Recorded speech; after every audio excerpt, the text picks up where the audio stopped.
My gardens, Oasis of Happiness in California. That's the title I wanted to give to my two-part documentary about the gardens I've created here in California, in every place I've lived, with my two families, the families of both my daughters. Just as I helped them raise their children, I've also become a kind of burden, because even though the insides of the houses keep the style of my daughters and my sons-in-law, since they are the owners of these homes, outside, they've given me unlimited freedom to take over the land and use it for my dreams of creating gardens here in California.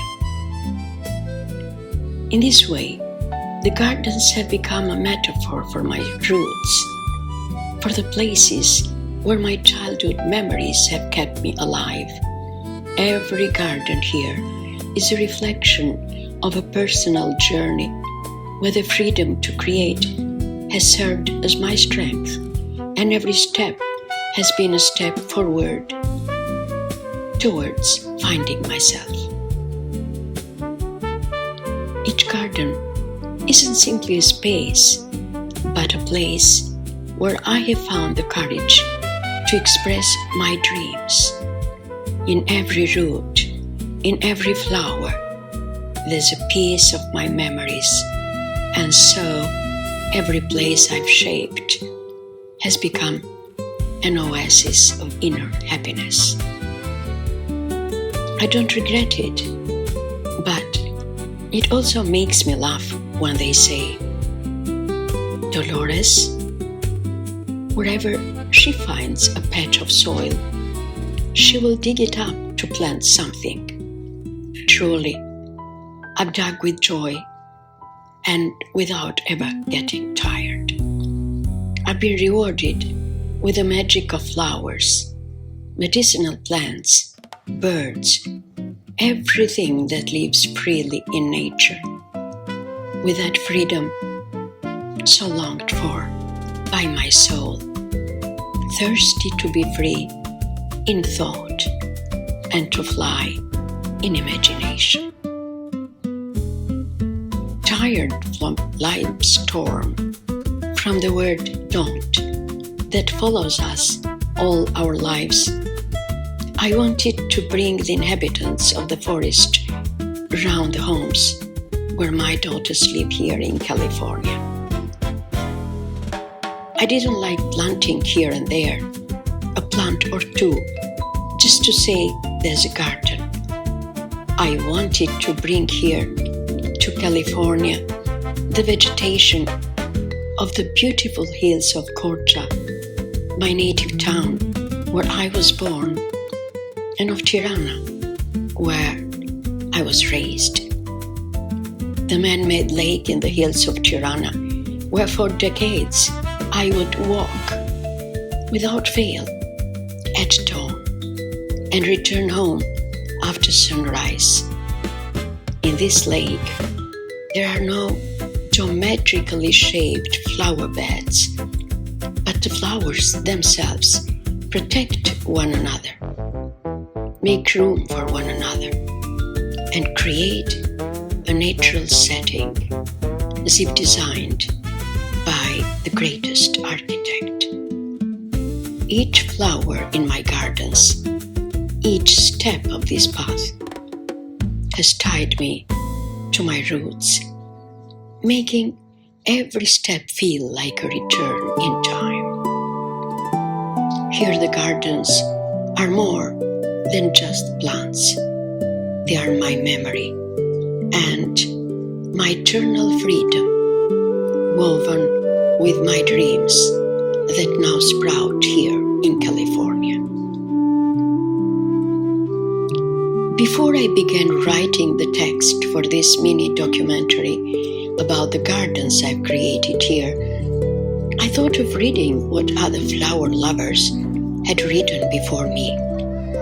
Something I'd done before, but this time I decided not to.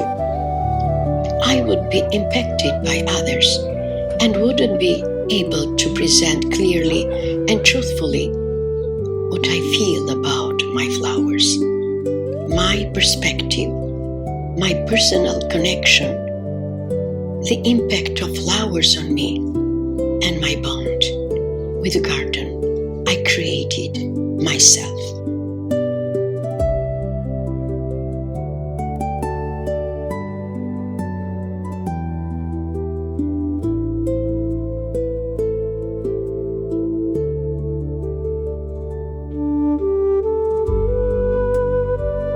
My relationship with flowers is an endless conversation with a human being who never betrays your trust, who never judges you, who never insults you, but simply soothes you so gently by sprinkling you with all kinds of divine perfumes.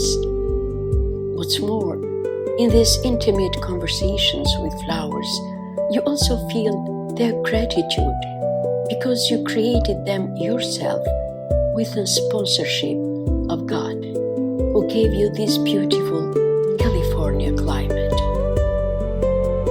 This climate is a perpetual spring, where elsewhere frost, snow, and cold winds don't allow such beauties to unfold and show their miracles in the form of flower gardens.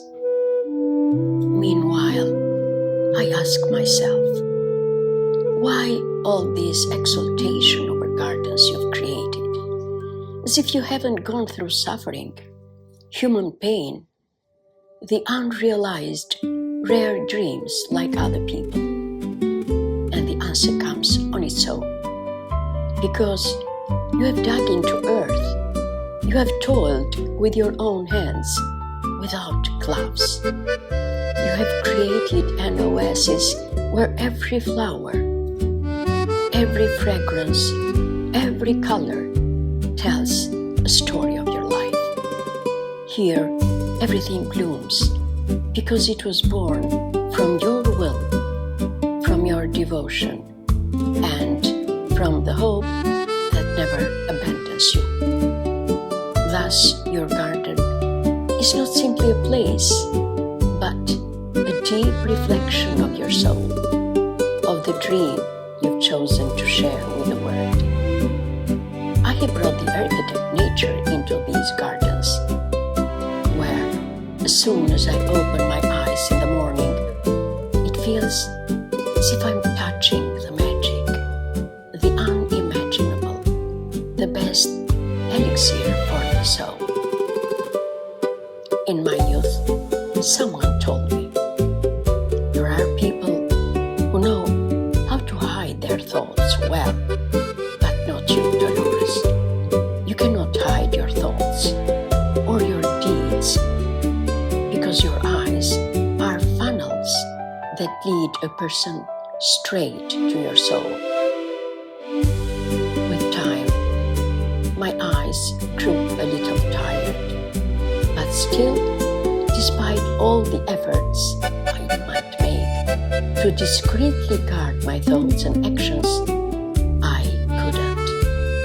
My eyes may have dimmed the spark of enthusiasm, but for people around me, the smile remained, and another enormous funnel, my gardens, because they reflect my soul, my desires, my dreams, and hopes, so many hopes, because of the memories planted in the earth.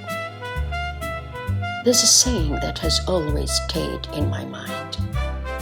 If you want to forget your pains, dig the earth and plant them there. I don't know who said it first, but I know I have made it my own. Not because I wanted to forget, but because I wanted to live with them differently. And here, far away from my country of origin, Albania, in another land, with a cup of coffee in hand, and the soft light of dawn coming through the window, I often find myself going out into the yard and sitting by the soil. I touch the earth with my hands.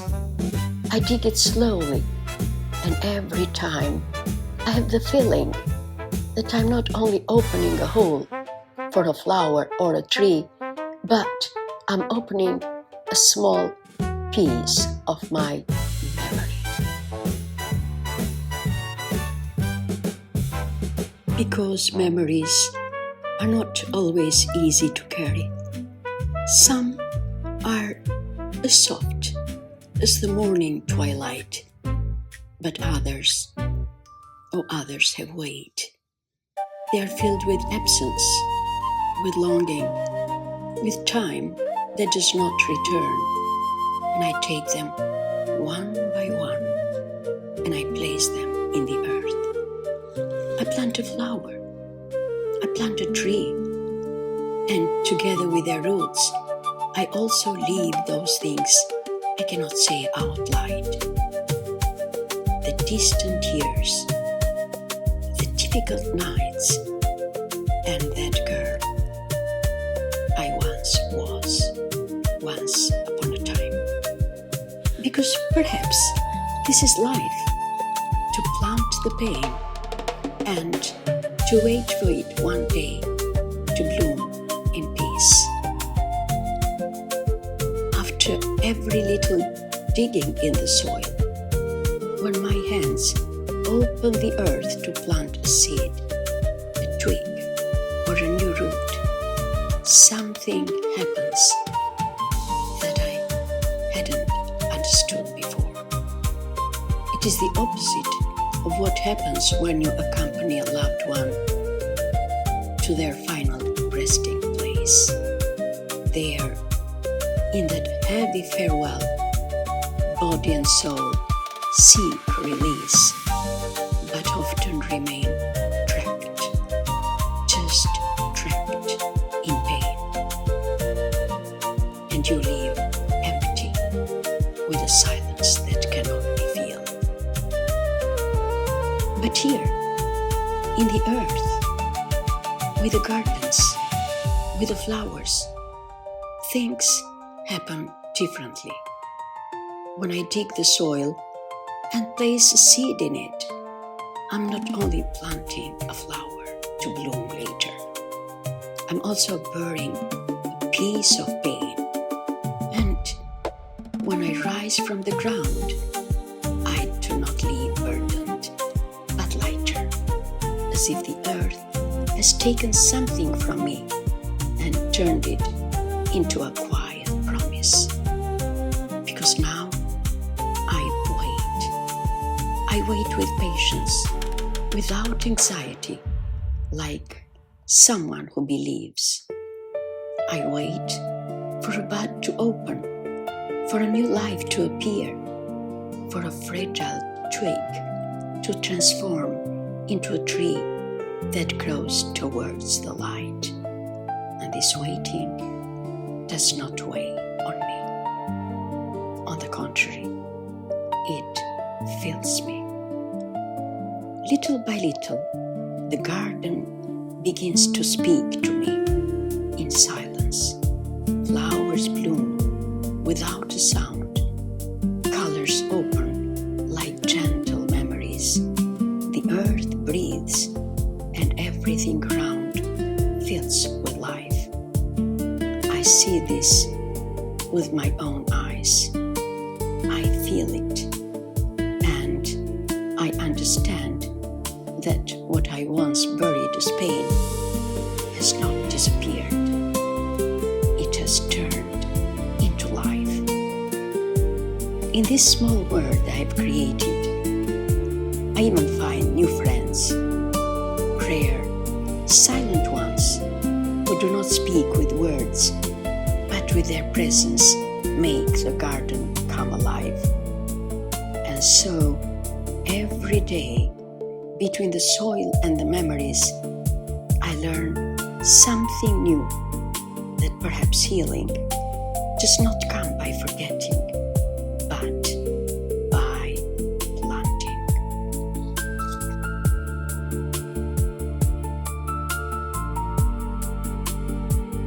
The garden is no longer just soil and flowers. With time, it begins to fill with presence, not human, but alive, gentle, silent, little friends who come without knocking and stay without asking for anything. At first, I didn't notice them. I was focused on the soil, on the seeds, on the pain I planted every day.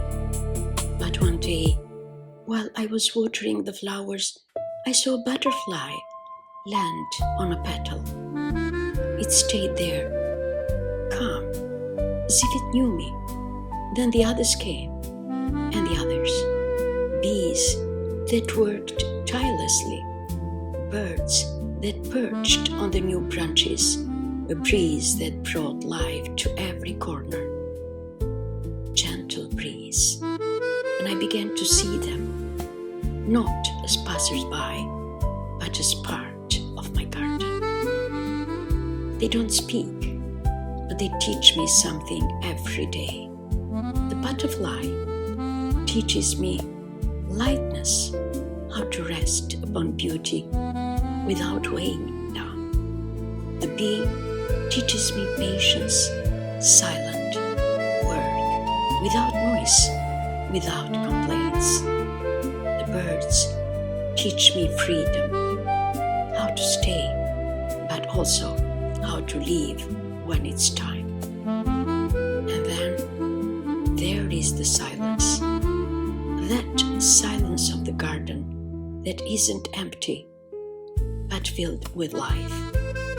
A silence that sparks to you if you know how to listen. In this small space, I'm no longer alone. The garden has given me friends, simple, true ones who don't need words to stay close.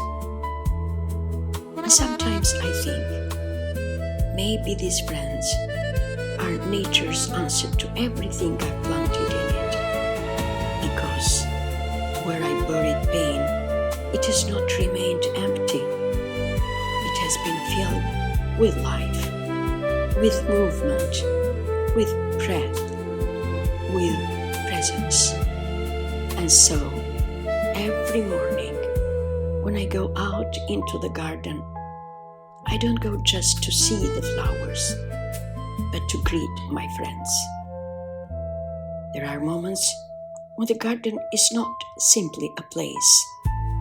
It becomes a voice, not a voice heard with ears, but a voice felt inside, within our soul. I often sit beside the flowers, doing nothing. I don't dig, I don't plant, I don't water. I just stay there. And in that quiet, a conversation begins. There are no words, but there is meaning in silence. I see a flower that has bloomed after many days of waiting, and it tells me patience is not wasted time. I see a branch broken by the wind, and it reminds me even weakness is part of life. I see a seed that hasn't sprouted, and it teaches me not everything we plant is meant to grow. And so, without realizing it, I speak with my garden. I talk about my days, about the memories that return to me, about the absences that never leave. And it listens because the garden does not judge. It doesn't interrupt you. It doesn't ask for explanations. It simply accepts you just as you are. There are those days when I'm tired, with tangled thoughts, with a weight I don't know where it comes from. I sit by the earth, touch the soil, and stay there for a little while. When I rise, I don't have answers for everything, but I feel calmer, as if someone has heard me. Maybe that's why I return every day back to the garden. Not only to see what has changed in the garden, but to understand what has changed within me, inside me. Because every silent conversation leaves a small trace, a clearer thought, a lighter feeling, one step closer to peace.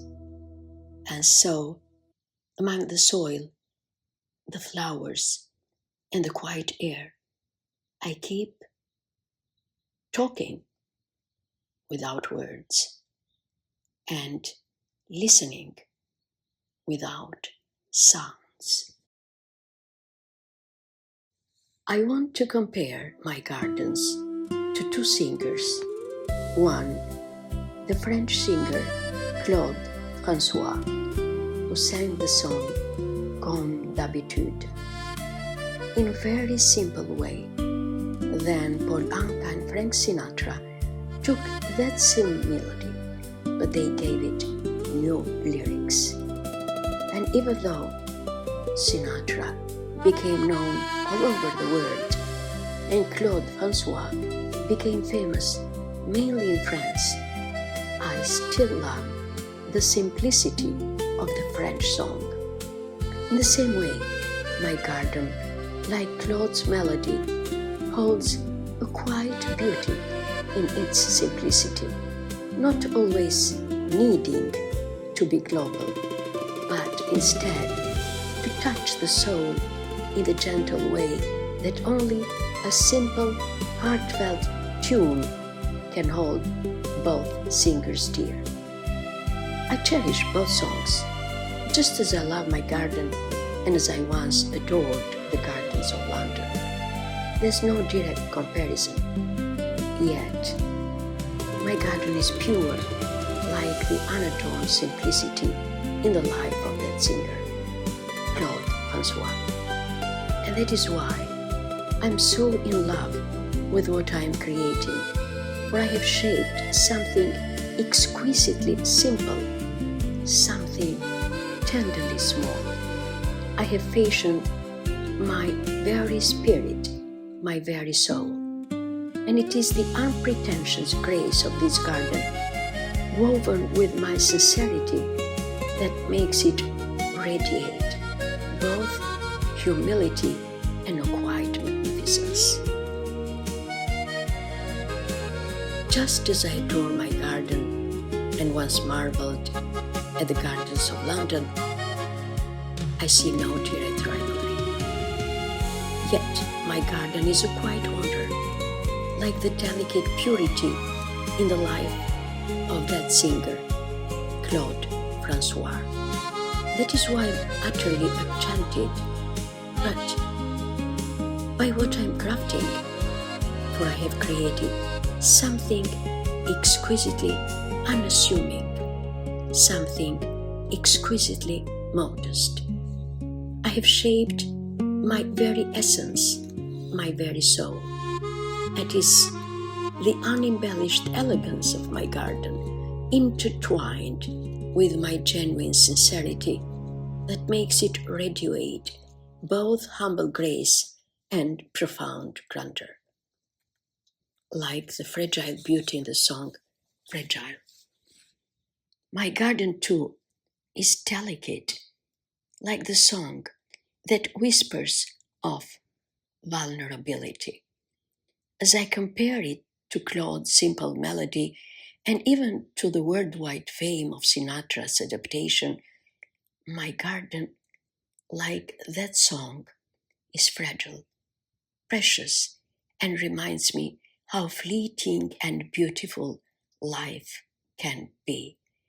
And in that fragility, there's a profound strength, like a quiet resilience and simplicity. As the rain falls like tears from the sky, my flowers echo that sorrow, like a fragile whisper in the wind. And in their delicate bloom, they remind us, with every petal, with every soft sway, how exquisitely fragile we all are.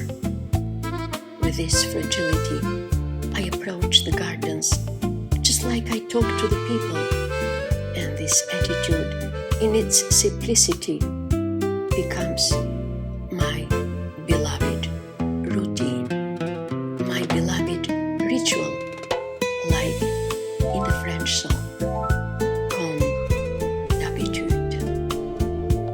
And comme d'habitude, as usual, I sing to the garden the refrain of the song. On and on, the stars will fall like tears from the stars, like tears from the sky. On and on, the rain will say how fragile we are, how fragile we are.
And now we come to my most favorite spot here in Alameda, the island where I live, just opposite San Francisco. And as I'm gazing out over the waters that stretch toward San Francisco, a deep calm and clarity fill me. The garden I have nurtured and cared for reflects my inner world, a testament to the beauty that blossoms from dedication and care. After immersing myself in the realm of words, translating and sharing knowledge this tranquil place becomes a sanctuary. Here I reflect on the connections I've forged, the lessons I've shared, and the memories that linger in the stillness. It is here that I reconnect with my former students, now scattered across distant lands, and I feel a sense of continuity and purpose. The ocean's vastness reminds me of endless possibilities ahead, while the garden grounds me in the present. So there I sit on the beach, the Pacific breeze brushing softly against me, and across the shimmering water I see San Francisco rising like a dream. In that moment, the vastness between us shrinks and I'm transported. It's as if I'm taken back to Saranda, Albania, back to Baci's restaurant, as we call it, where the sea stretches to meet the Greek island of Corfu. Here, in this quiet, familiar place, I close my eyes and the Atlantic, the Pacific, and Ionian Sea in Saranda meet. It reminds me that the world, despite its vastness, is so wonderfully small, just a few heartbeats away from me, away from my people, away from my small country, Albania. In these moments, I reach out to you, my dear friends, my former students, wherever you may be. And I say to you, dear friends, I want to express my heartfelt gratitude for the care with which you watched over the blossoms in my garden and for the attentiveness with which you listened to my inspiration about them. Know this, and for sure, my dear friends, you remain a boundless source of inspiration for me through your words and your actions. And for this, I would like to greet you by reciting a famous poem upon Westminster Bridge. Earth has not anything to show more fair. Dull would he be of soul who could pass by a sight so touching in its majesty. This city now doth like a garment wear the beauty of the morning, silent, bare. Ships, towers, domes, theatres and temples lie open unto the field, unto the sky, all bright and glittering in the smokeless air. Never did sun more beautifully steep in its resplendor valley, rock, or hill. Ne'er so I, never felt a calm so deep. The river glideth at his own sweet will. Dear God, the very houses seem asleep, and all that mighty heart is lying still.